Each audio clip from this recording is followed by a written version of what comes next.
घने हरे भरे जंगल के बीच एक सुंदर सा जंगल था। उस जंगल का नाम था सूर्यमेलाद। जंगल का राजा था शेर वीरू। उसके वीरू से ताकत नहीं, दयालु और समझदार भी था। जंगल में सबसे बड़ा और समझदार जानवर था। अगर किसी जानवर को परेशानी होती तो वह मोती के पास जाता था। दिन जंगल में एक जानवर ऐसा भी था जो बहुत ही बातें करती थी, लेकिन अंदर से हमेशा चालें चलती रहती थी।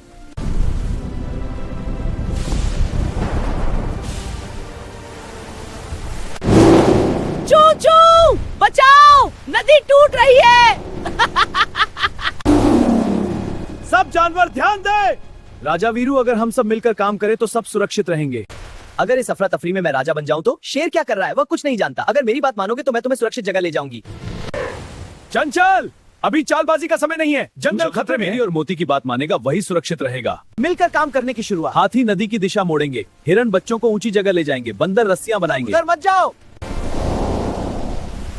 गलती मान लेना भी हिम्मत है, लेकिन जंगल में स्वार्थ नहीं, एकता चाहिए। तूफान के बाद सूर्यवन फिर से हरा भरा दिखने लगा, लेकिन कहानी यही खत्म नहीं हुई थी। मैंने सिर्फ अपने बारे में सोचा। अगर शेर और हाथी न होते तो सब कुछ जागना ही सबसे बड़ा बदलाव है। अब जंगल को और सुरक्षित बनाना होगा। राजा वीरू, मुझे एक मौका दीजिए। लेकिन इस बार काम से साबित करना होगा। नई मुसीबत की आहट। अचानक से चौक करके गए। अगर पहाड़ी से मिट्टी चल रही, चूर पहाड़ से बीच से चले। अगर हम पेड़ों की जड़ों को बचाएं और पानी की दिशा बदलें तो मिट्टी नहीं गिरेगी। बहुत अच्छी सोच। चू इधर सुरक्षित है। लोमड़ी सबसे आगे खड़ी होकर सबको समझा रही थी। सबका मिलकर काम। आज से लोमड़ी चंचल जंगल की सलाहकार होगी। धन्यवाद। सूर्यवन अब पहले से ज्यादा सुंदर हो गया था। पेड़ हरे थे, नदी साफ बह रही थी और जानवर खुश गए थे। एक रात जंगल में अजीब सी शांति छा गई। चू, ये खामोशी ठीक नहीं लगती। हाथी मोती ने जमीन पर कान लगाया। राजा वीरू, जंगल के नीचे जमीन खोखली हो रही है। अगर हम अभी कुछ नहीं करेंगे तो सब खत्म हो जाएगा। आज मुझे राजा नहीं, दोस्त बनकर लड़ना होगा। चू पहाड़ी के पीछे पुरानी चट्टानें हैं। अगर वहाँ पानी रोका जाए तो जमीन मजबूत हो जाएगी। सबने मिलकर बदली किस्मत। मैं लोमड़ी हूँ और ये शेर हूँ, सबको हिम्मत देता हूँ। दिन रात मेहनत हुई। आज समझ आया, राजा वही नहीं जो ताकतवर हो, राजा वह है जो सबको साथ लेकर चले। तुमने खुद को बदल लिया। आज तुम जंगल की शान हो। लोमड़ी ने सिर झुका दिया।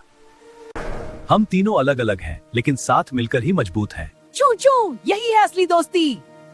उस दिन जंगल में बड़ा उत्सव हुआ। सब नाचे गाए खेले। सूर्यवन अब सिर्फ जंगल नहीं था, वही ताकत, समझदारी और ईमानदारी जब मिल जाती हैं, तो कोई भी मुसीबत बड़ी नहीं रहती। घने और हरे भरे जंगल के बीचों बीच एक सुंदर सा मैदान था। इस जंगल का नाम था सुनहरा वन। इस जंगल का राजा था शेर राजू। उसी जंगल में रहता था, वह सबकी मदद करता था। कभी चींटी की, कभी खरगोश की, तो कभी चिड़ियों की। एक दिन दोपहर को शेर राजू एक बड़े पेड़ के नीचे आराम कर रहा था। मिन्नू खेलते खेलते शेर की पूंछ पर चढ़ गया।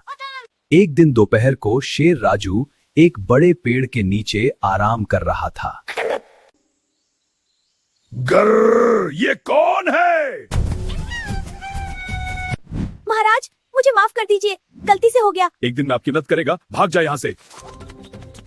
धन्यवाद महाराज। दोस्ती कभी छोटी या बड़ी नहीं होती। शेर कर मुस्कुरा गया, लेकिन उसने बात को गंभीरता से नहीं लिया।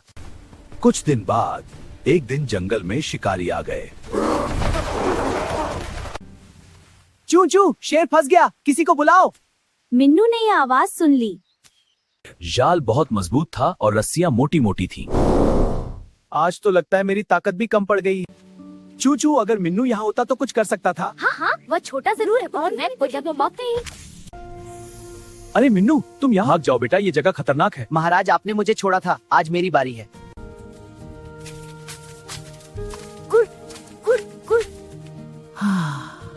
आजादी। थोड़ी देर में पूरा जाल टूट गया। शेर आजाद हो गया। मिन्नू, तुमने मेरी जान बचा ली। आज से तुम मेरे सबसे अच्छे दोस्त हो। जंगल के सारे जानवर खुश होकर ताली बजाने लगे। देखा, छोटा कोई नहीं होता, हर किसी की अपनी ताकत होती है।